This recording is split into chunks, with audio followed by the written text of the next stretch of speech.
तिवारी जी, आपकी टिप्पणी संक्षिप्त। जी सर, 12 साल का खाका हमारे अरुण जी ने और रामचरण जी ने खींचा है।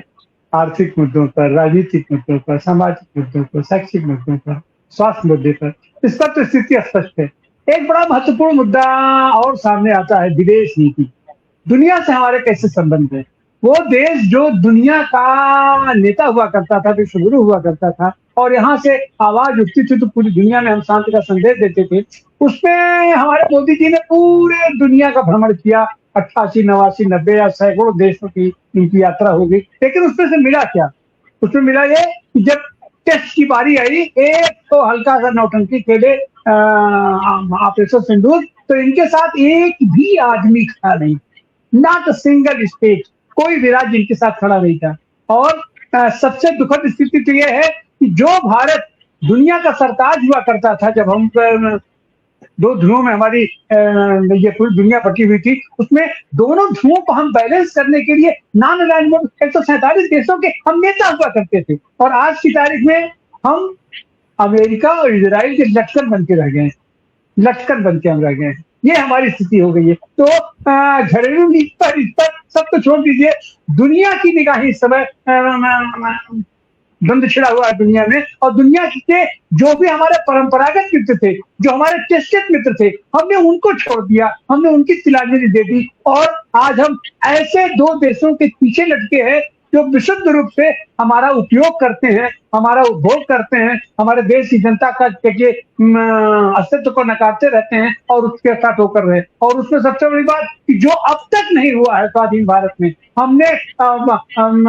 अपना नाम, हमारे नेता लोग ऐसी फाइल में अपना नाम जुड़वा दिए हैं जो आज दुनिया के पैमाने पर जिस पर थू हो रहा है। तो हमारी तो यही उपलब्धि हुई है, दुनिया के पैमाने पर, विदेश के पैमाने पर, देश के पैमाने पर, गृह के पैमाने पर, स्वास्थ्य के पैमाने पर, शिक्षा के पैमाने पर, सुरक्षा के पैमाने पर। और अपने अंदर तो हमने पूरे देश को बांट दिया एक तरीके से। नफरत का बाजार हम उठा करके उड़ेल दिए हैं अपने देश के अंदर। तो किसी भी कोई तो ऐसा क्षेत्र होता है जिसमें कि हम कहते हैं कि नहीं, हमने अपने आप को स्थापित किया है और हमने इन 12 वर्षों में या इस बीच जो हमारे देश जनता ने आपको प्रचंड बहुमत दिया, भरपूर प्यार दिया, आज भी आपको भरपूर प्यार दे रही है। लेकिन चंद कारपोरेट के हाथों में हम पूरी अपने देश की संपदा देने के अतिरिक्त तो हम कुछ नहीं कर रहे। देश की जनता को हम कुछ नहीं दे रहे। देश की जनता से हम केवल लूट रहे हैं,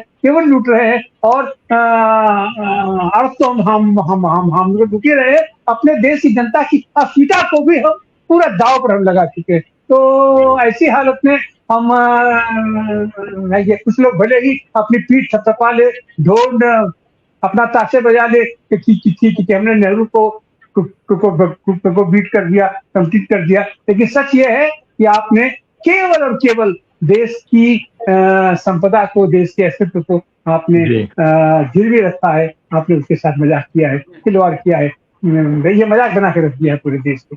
जी बहुत बहुत शुक्रिया जी। एक मिनट खाली जी बोले। सबसे बड़ी बात है कि मुझे तो अब एक बात पर शक होने लगा है कि भारत पूरी तरह से संप्रभुता संपन्न राष्ट्र बचा है या नहीं।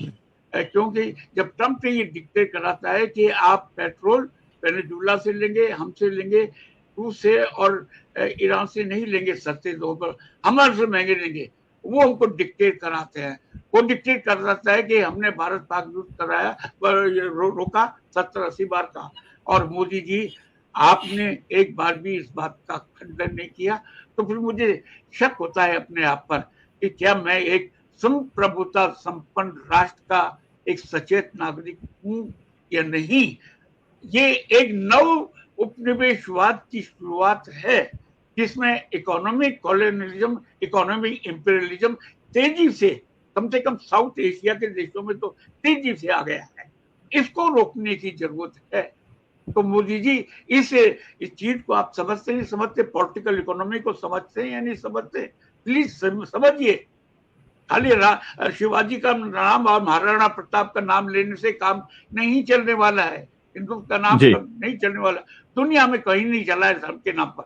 आपको नए ढंग से लड़ना हो, सोचना पड़ेगा। कम से कम ईरान से ही सीख लीजिए कि वो दुनिया की महाशक्ति के सामने किस तरह से सीना तान के खड़ा है। आपका तो 56 इंच का सीना है, वो तो सिकोड़ के लगा है कि 6 इंच का रह गया।